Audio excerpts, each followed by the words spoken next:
Looking beyond parents and educators, as they are usually the ones carrying most of the weight when it comes to bringing up the child, what would be your advice to the institutions itself? And in this case, I'm specifically talking about schools, colleges, and the government. Is there a gap that you identify and say we really need to work towards this?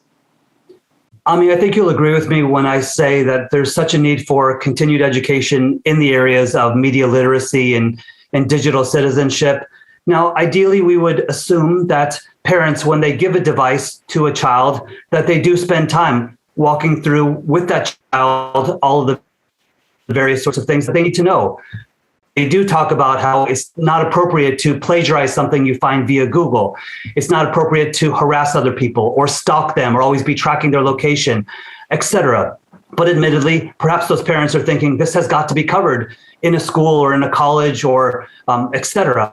But we know also that schools are overwhelmed and they have so much to cover in their lesson plans. And so maybe they never really get to these topics. And frankly, what we're seeing, at least here in the United States, is that maybe private schools or schools in more wealthy communities are able to cover those sorts of topics. But unfortunately, that misses out on this gigantic population of youth in other communities. And they don't get that education, even though their internet use and social media use and device use is pretty much the same when it comes to frequency and scope.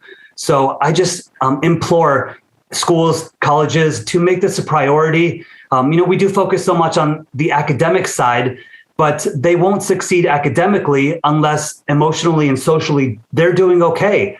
And that social and emotional piece, as you know, ties into their experiences online and ties into their ability to control those experiences, to make good decisions, to be responsible, to regulate their emotions, to engage in conflict resolution instead of going off on other people in malicious ways. And so all of this is tied into the educational component, and we need everyone who has a platform with youth to step up. You mentioned schools and colleges, but there's coaches, there's mentors, there's youth leaders in the communities, and they might think this is not relevant to the fact that I'm trying to teach the principles of cricket or chess here in the community.